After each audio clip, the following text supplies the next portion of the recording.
விறகை எரிச்சு பார்க்க வேண்டிய அற்புதமான இரவு. இந்த இரவு எனக்கும் உனக்கும் தான் வந்து சேரும்னு நீ எதிர்பார்த்திருக்கவே மாட்டேன். நான் தான் உன் கழுத்துல தாலி கட்டுவேன்னு நீ நினைச்சிருக்கவே மாட்டல்ல. இதெல்லாம் பால் சாப்பிடுங்க. ஆறி போய் ஆடை கட்டிருக்க. ஆடை கட்டிருக்க? போதும் விளையாட்டு. ஏங்க, என்னத்தான் உங்க மனைவி ஆக்கணும்னு ரொம்ப நாளா உங்க மனசுல கணக்கு போட்டிருந்தீங்களா? ஆமா ஆமா, நான் கணக்கு போட்டதும் வாஸ்தவம் தான். அந்த கணக்க இன்னையோட நான் தீக்கணும்னு நினைச்சதும் வாஸ்தவம் தான். கூட்டி கழிச்சு பார்த்ததுல உங்ககிட்ட நான் வசூல் பண்ண வேண்டியது நிறைய இருக்கு.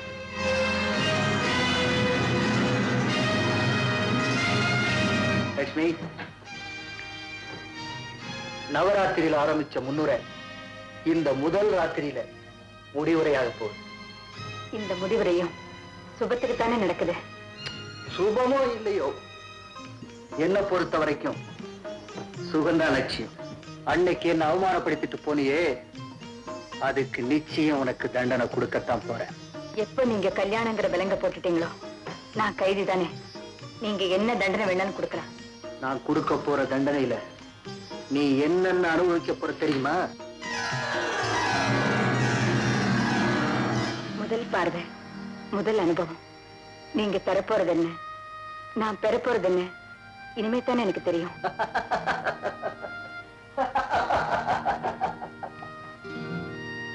என்ன ஏன் விளக்கு அணைச்சிட்டேன்னு பாக்குறியா?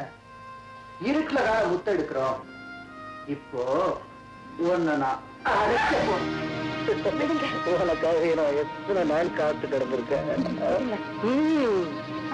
உன்னை அப்படியே அணு அணுவா துவைக்க போறேன். கல்யாணம் பண்ணியாரு எந்த கல்யாணம் நீ என்ன தொட்டு கடத்திய அதே கல்யாணம் நீ தொட போறது உன் ரெண்டு கையும் விளங்காம போயிடும்டா. உன்னை அப்படியே கொடுத்து வாயிலே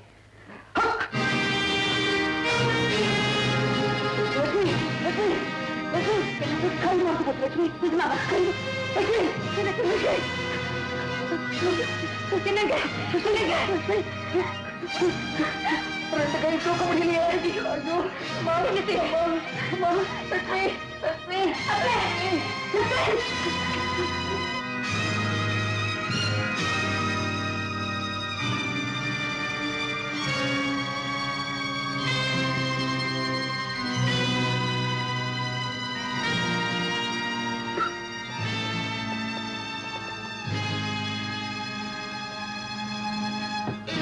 டாக்டர் நல்லா இருந்தானே, எதனால இப்படி திடீர்னு ஆச்சு?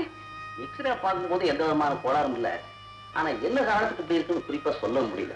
குறிப்பா ஏன் சொல்ல முடியல? இதான் மர்ம ரூபத்துல வந்து நிக்கிறது, அதான் காரணம். நான் அப்பவே தலைபாட அடிச்சுக்கிட்டேன். இவன் கேட்டாரா? சும்மா இருக்கு. எந்த நேரத்துல எது பேசுறதுன்னு இல்லையா? சுஜாரம், என் கூட வாங்க, ஒரு ஆயில்மெண்ட் தரேன், போட்டு வாங்க, அப்புறம் பாப்போம். அம்மா லட்சுமி, அவர் ஏதோ வேதனையில பேசிட்டார். நீ அதெல்லாம் மனசுல வச்சுக்காதம்மா. இல்ல, நான் அதை நினைக்கல. எதனால இவருக்கு கை விழுந்ததுன்னு டாக்டரால கூட கண்டுபிடிக்க முடியலன்னு சொல்றாரு. என் உடம்புல என்ன கோளாறு இருக்குன்னு யாராலையும் கண்டுபிடிக்க முடியாது. அந்த தெய்வத்துக்கு மட்டும்தான் தெரியும்.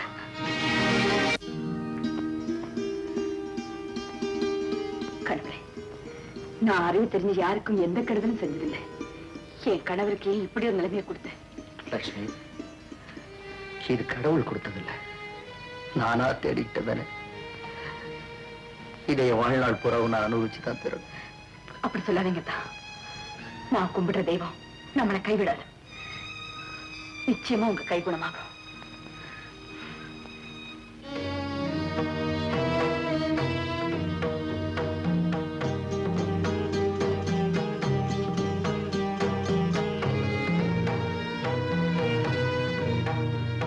லட்சுமி, லட்சுமி, எழுந்திர பாத்தியே.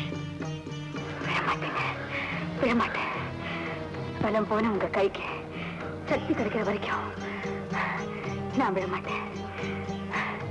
108 சுத்துல 106 ஆயிடுச்சு. நான் 2 தானே பாக்கி. சுத்திடுவேன். உட்காருங்க.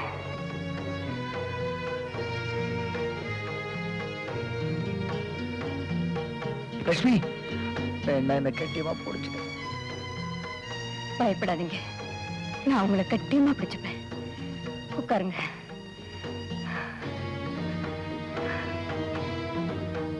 அம்மா,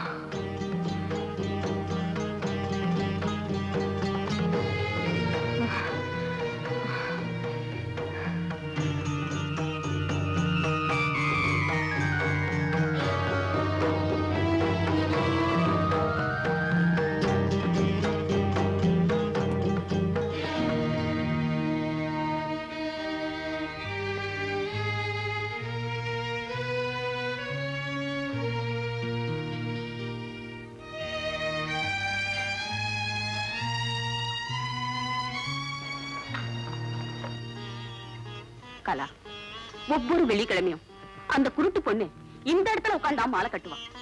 எந்த படுபாவியோ அந்த பொண்ணை கெடுத்துட்டான். எங்க அந்த பொண்ணு உங்களுக்கு தெரியுமா? தெரியும். ஏன் அழறீங்க? தெரிஞ்சுதான் அழற. பொண்ணு போனதுல இருந்து அந்த ஐயருக்கு கையே போச்சு. எனக்கு தான் கை போச்சு.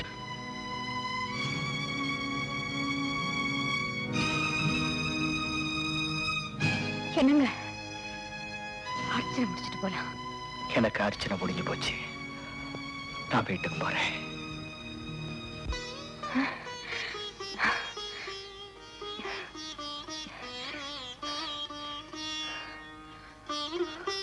நான் மேல்நாட போயிருக்கிறப்ப அவசரமா அவன் பையனை கல்யாணம் பண்ணிருப்பேன். நான் பட்ட நன்றி கடனுக்காக அந்த கல்யாணத்தை நடத்த வேண்டிய நிர்பந்தம் ஏற்பட்டு போச்சுடா. அப்ப அன்னைக்கு ராத்திரி என் வீட்டுல சத்தியம் பண்ணியா என் பொண்ணுக்கு அவன் பையன் அந்த சத்தியம் என்னடாச்சு? நான் தான் ராத்திரி சத்தியம் பண்ணுவேனே. குடிகாரன் பேச்சு விடிஞ்சா போச்சு. கரெக்ட். டேய், நீ எனக்கு பண்ண துரோகத்துக்கு தான் ஆண்டவனா பார்த்து உன் மகனுக்கு 2 கையை விளங்காம செஞ்சிருக்கான். ஐயோ, ஏன் இப்படி கொடுமையா பேசுறீங்க? ஏம்மா, நீங்க என் மகனுக்கு செஞ்ச கொடுமையை விடவாயில் பெருசு. மா, உலகத்துல உன் பையனை விட்டா என் பொண்ணுக்கு வேற மாப்பிள்ளையா கிடைக்க மாட்டானா? ஏதோ ஒரு கர்த்தசிக்கு தானமா இத்தனை நாள் வெயிட் பண்ணிக்கிட்டு இருந்தேன். கர்த்தசியை பத்தி இவங்களுக்கு என்ன தெரியும்? அன்னைக்கு நவராத்திரி விழாவுல அந்த திமிர் பிடிச்சவரை இந்த அம்மா சப்போர்ட் பண்ணி பேசுறப்பவே எனக்கு தெரியும் இப்படி ஏதாவது நடக்கும்னு. அம்மா வாணி, எந்த சூழ்நிலையில இந்த கல்யாணம் நடந்ததுன்னு இவர் இவ்வளவு தெளிவா சொன்னதுக்கு அப்புறமும் நீங்க எங்க பேர்ல கோவப்பட்டா நாங்க என்னமா செய்ய முடியும்? நீங்க ஒண்ணும் செய்ய முடியாது. ஆனா நான் நினைச்சா எதையும் செய்ய முடியும்.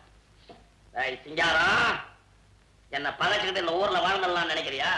நான் யாருன்றத என்ன கொஞ்ச நாள்ல காட்டுறேன் பாடுறேன். மா, இந்த பாவிய வீட்டுல நிக்கிறதே பாவம். பாவமா? சுந்தரம், நான் சொல்றத கொஞ்சம் கேளுடா. என்ன சொன்ன? நீ சொல்றத நான் கேட்கணுமா? கூடிகார பயல. பிரசாதம் எடுத்துக்கமா. என்னம்மா பிரசாதத்தை வச்சு விட்டுட்டேன். இது யாருமா இந்த வீட்டுல புதுமுகம்? பார்த்தாலே தெரியல, இந்த வீட்டை வழங்க வைக்க வந்திருக்கிற வரலட்சுமி. வந்த உடனே புருஷன் கைய வழங்க வச்சாச்சு. இந்த தரித்திரம் கையால வாங்கி குங்குமம் வச்சுட்டா நானும் விளங்காம போக வேண்டியதுதான். செல்வமும் தரித்திரமும் எந்த இடத்துலயும் நிரந்தரமா இருந்ததில்ல. பாத்தியாமா, ஏழை குசும்புமாங்களே, அது இதுதான். பெரிய இடத்துக்கு மருமகளா வந்துட்ட திமிர்ல பேசுறியா? உன்னை இறக்கிய காமிக்கிறேன். வாமா. உள்ள வராத, வெளியில வா. என்னங்க நீங்க என்ன பேசுறீங்க? இவனால எனக்கு தலை முடிவு. அவன் எப்படி எல்லாம் பேசிட்டு போறான் பாத்தியா?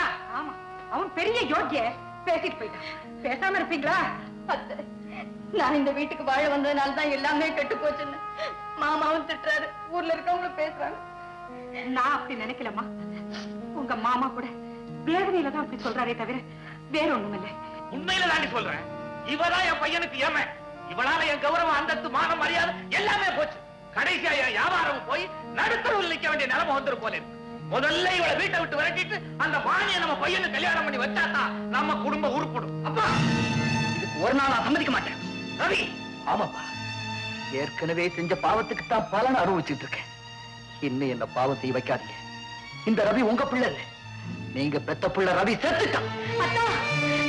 அப்படி எல்லாம் சொல்லாதீங்க. இல்ல லட்சுமி, சொல்ல வேண்டியதை சொல்லித்தான் தீரணும்.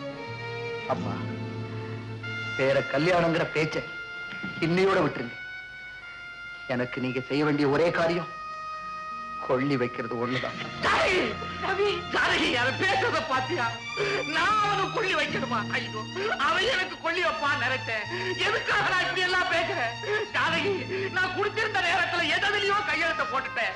அதை வச்சுக்கிட்டு அந்த சுந்தர போய் என்னென்ன செய்வானோன்னு எனக்கு பயமா இருக்கு ஜானகி. நீ ஒண்ணு கவலைப்படாது, இப்பவே போறேன். அவனை போய் சமாதானம் பண்ணிட்டு வரேன். சிங்காரம், எனக்கு இருக்கிறது ஒரே ஒரு மக. அவளுக்கு எது நேரம்னாலும் என்னால தாங்க முடியாதுன்னு நல்லா தெரியும்ல. அதுக்காக கட்டின தாலி அவுக்க முடியுமா சுந்தரம்? அப்ப எனக்கு கொடுத்த வாக்குறுதியை மட்டும் மறுக்க முடியுமாடா? அந்த வாக்குறுதி அழிச்சிட முடியுமா? சாம ஒண்ணு நினைக்க தெய்வம் ஒண்ணு நினைச்சிருச்சு. ஓஹோ, பாதிக்கப்பட்டது தெய்வம் இல்லடா, என் மகளோட வாழ்க்கை, என் குடும்பத்தோட மானம், மரியாதை, அந்தஸ்து எல்லாம் பாதிச்சு போச்சுடா. நீ அடிக்கடி சொல்லுவிய, நாம ஒண்ணு நினைச்சா தெய்வம் ஒண்ணு நினைக்கும்னு. அதையே இப்ப நான் சொல்றேன். அம்மா, படிச்சு காட்டுமா. இந்த பத்திரத்துல சட்டப்படி உங்களுக்கும் இந்த பிசினஸுக்கும் எந்த சம்பந்தமும் இல்லைன்னு எழுதி கொடுத்திருக்கீங்க. பாவி, அக்கிரமம், அநியாயம், மோசடி, என் குடிபோதையை பயன்படுத்தி என் குடியவே திருத்துவீரா சண்டாளா? அடே சுந்தரம், முன்னால சும்மா விட மாட்டேன். சும்மா விடாதடா, சுப்ரீம் கோர்ட் வரைக்கும் வேணா பாக்குறேன். அங்க இந்த கதறெல்லாம் நடக்காதுடா, இந்த கையெழுத்து பேசு. அட பாவி, இப்பதான் நான் புரியுது ஓ சதி. ஆரம்பத்துல இருந்தே எனக்கு புடிய கொடுத்து முட்டாளாக்குறேன். இப்ப உன் பொண்ணு விஷயத்துல என்ன முழு முட்டாளாக்கிட்டேன். சந்தர்ப்பத்தை பயன்படுத்தி என்ன உயிரோட தலை எடுத்தியடா சண்டாளா. நீ நல்லா இருப்பியா? நீ நல்லா இருப்பியாடா? ஏய் சுந்தரம், சத்தியம்னு ஒண்ணு இருக்கிறா, அது ஒண்ணு சும்மா விடாது. வெளியே போட. இனிமே இங்க நின்னு பேசிக்கிறதுனா உங்க மரியாதை கிடைக்காது.